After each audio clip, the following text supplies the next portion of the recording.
ఐఐటీలో triple ఐటీలో BTech చేయాలనేది మీ డ్రీమా? అయితే ఇది ఇండియాలో ఒకే ఒక యూనివర్సిటీ వల్ల సాధ్యం. అదే జేకే లక్ష్మీపతి యూనివర్సిటీ. ఇప్పుడే సంప్రదించండి.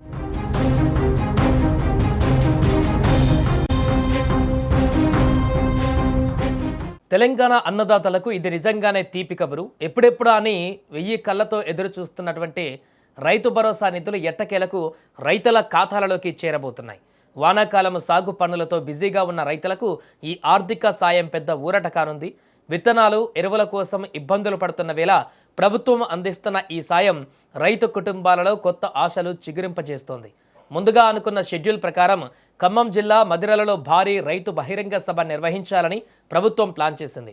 అక్కడి నుంచే నిధులు విడుదల చేయాలని భావించింది. అయితే గత 2 రోజులుగా రాష్ట్రంలో కురుస్తున్న భారీ వర్షాలు, వాతావరణ పరిస్థితులను పరిగణలోకి తీసుకొని ప్రభుత్వం కీలక నిర్ణయం తీసుకుంది. రైతులు, ప్రజలు ఇబ్బంది పడకూడదనే ఉద్దేశంతో మదిర సభను రద్దు చేసింది. దీనివల్ల రైతులకు నిధుల విషయంలో ఎలాంటి ఇబ్బంది కలగకుండా వేదికను హైదరాబాద్కు మార్చింది. హైదరాబాద్లోని శిల్పకళా వేదిక సాక్షిగా మంగళవారం సాయంత్రం 4 గంటలకు ఈ కీలక కార్యక్రమం జరగనుంది. సీఎం రేవంత్ రెడ్డి స్వయంగా బటన్ నొక్కి నిధులను విడుదల చేస్తారు. ఈ కార్యక్రమంలో డిప్యూటీ సీఎం బట్టి విక్రమార్క, వ్యవసాయ శాఖ మంత్రి తుమ్మల నాగేశ్వరరావు పాల్గొంటారు. ఎలాంటి అవకతవకలు లేకుండా అర్హులైన ప్రతి రైతుకు సాయం అందాలనే ఉద్దేశంతో అధికారులు సుదీర్ఘ కసరత్తు చేశారు. ప్రభుత్వం అత్యంత పారదర్శకంగా ఈ నిధులను పంపిణీ చేస్తుంది. డీబీటీ విధానం ద్వారా నేరుగా రైతుల బ్యాంకు ఖాతాలలోకే నగదు జమ కానుంది. గతంలో ఉన్న లోపాలను సవరించి ఈసారి అర్హులైన రైతులను గుర్తించడంలో అధికారులు చాలా జాగ్రత్తలు తీసుకున్నారు. పెట్టుబడి సాయం కోసం అప్పులు చేయాల్సిన అవసరం లేకుండా ప్రభుత్వం భరోసా ఇస్తోంది. ఈ సీజన్లో సాగు పనులు ముమ్మరంగా సాగుతున్నాయి. దుక్కులు దున్నడం, విత్తనాలు చల్లడం వంటి పనుల్లో రైతులు ఇప్పటికే నిమగ్నమయ్యారు. ఈ కీలక సమయంలో అందుతున్న డబ్బులు వారికి కొండంత అండగా నిలుస్తాయి. పండించే పంటకు నాణ్యమైన పెట్టుబడి పెడితేనే మంచి దిగుబడి వస్తుందని రైతులు నమ్ముతారు. ఆ నమ్మకాన్ని నిజం చేస్తూ ప్రభుత్వం సరైన సమయంలోనే నిధులు విడుదల చేస్తోంది.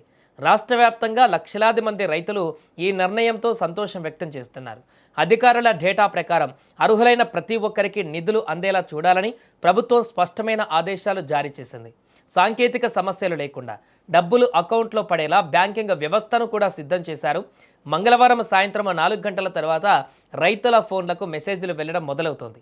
ఈ రైతు భరోసా పథకం కేవలం ఆర్థిక సాయం మాత్రమే కాదు, అన్నదాతలకు ప్రభుత్వం ఇస్తున్న భరోసా. వ్యవసాయాన్ని లాభసాటిగా మార్చడమే లక్ష్యంగా ప్రభుత్వం అడుగులు వేస్తుంది. రైతు బాగుంటేనే రాష్ట్రం బాగుంటుందని, అందుకే వ్యవసాయ రంగానికే అత్యధిక ప్రాధాన్యం ఇస్తున్నామని సీఎం రేవంత్ రెడ్డి ఇప్పటికే పలుమార్లు స్పష్టం చేశారు. మంగళవారం సాయంత్రం జరగబోయే ఈ నిధుల విడుదల కార్యక్రమం రాష్ట్ర రాజకీయాలలోనూ రైతు లోకంలోనూ హాట్ టాపిక్గా మారింది. వర్షాల వల్ల వేదికలు మారినా రైతుల ఖాతాలలో డబ్బులు పడడం మాత్రం ఆగడం లేదు. ఇది ప్రభుత్వ చిత్తశుద్ధికి నిదర్శనం.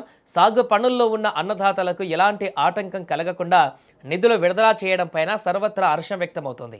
ఎరువుల దుకాణాలు, విత్తనాల కేంద్రాల వద్ద రైతుల సందడి పెరగనుంది. రాష్ట్ర ప్రభుత్వం తీసుకున్న ఈ నిర్ణయం రైతుల ఆర్థిక పరిస్థితిని మెరుగుపరచడంలో కీలక పాత్ర పోషించనుంది. అన్నదాతల కళ్ళల్లో ఆనందం చూడడమే ప్రభుత్వ లక్ష్యం. ఆ లక్ష్యం దిశగా మంగళవారం ఒక ముఖ్యమైన అడుగు పడనుంది. ఎంతో కాలంగా ఎదురు చూస్తున్న రైతులకు ఇది శుభ పరిణామం. ఇక రేపటి నుంచి రైతుల ఖాతాలలోకి నిధుల వరద మొదలవుతుంది. సాగు పనులకు కావలసిన పెట్టుబడి అందడంతో రైతులు ఉత్సాహంగా పొలాల బాట పట్టనున్నారు.